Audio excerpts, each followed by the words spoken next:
What's up, you guys? So we got this this new setup here. This is the bottom standalone slider. This is kind of mainly for you guys that already have the upper shelf for the bull. It's just another option. I've got the game changer. Is you can't really use that with these brackets just because the holes are in different spots and they can't take place of these brackets and utilize the same holes. So this is an option for you guys that already have the upper shelf, but we'll go ahead and I got the lines drawn out here. So basically these get marked. I just run up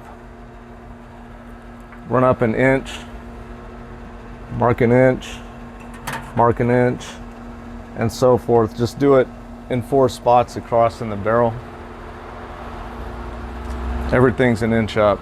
Then just draw the line across, and then what you do is on the inside, on this bottom edge, and that's what this mark is here. And on the back side,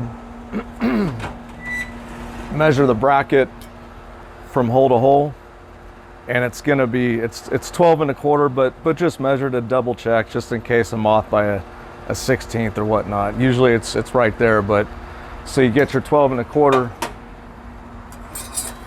and this is a longer ruler. I know most of you guys don't have this, but if you do, it's nice. Then you just set it up, mark 12 1/4 back, put your hash there, and do the same thing on the other side.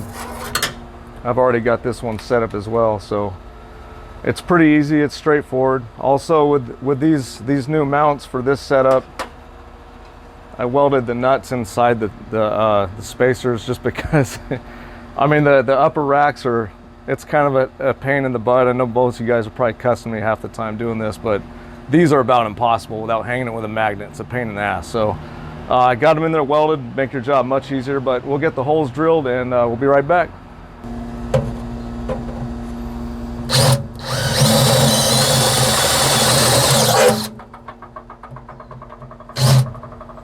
As you can see, I drilled the pilot holes first. They're any small bit, 1/8 inch, under an 1/8 inch, just so the bit don't walk around on you too bad.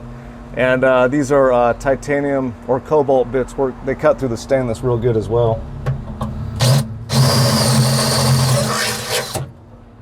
Okay, so we got all the holes drilled. I went with 5/16 final bit just because the hardware's all 1/4 inch stuff. It just gives you a little bit of wiggle room. I use a bigger bit after I drill the holes just to chamfer the edges. That way there's no burrs holding nothing up. It's just nice and clean. Yeah, so we'll get these bolted up and we'll get right back.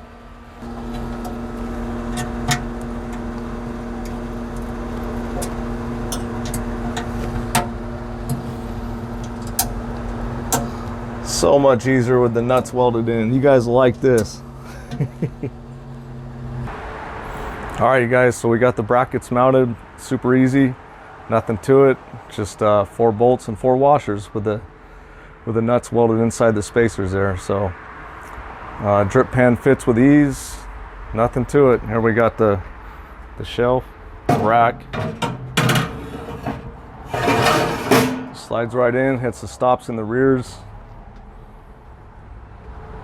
Everything good. It's just, we had to raise up, we're about 3/4 of an inch higher than the factory grates, just because it has to have at least an 1/8 inch, so there's no contact, just sliding it out back and forth.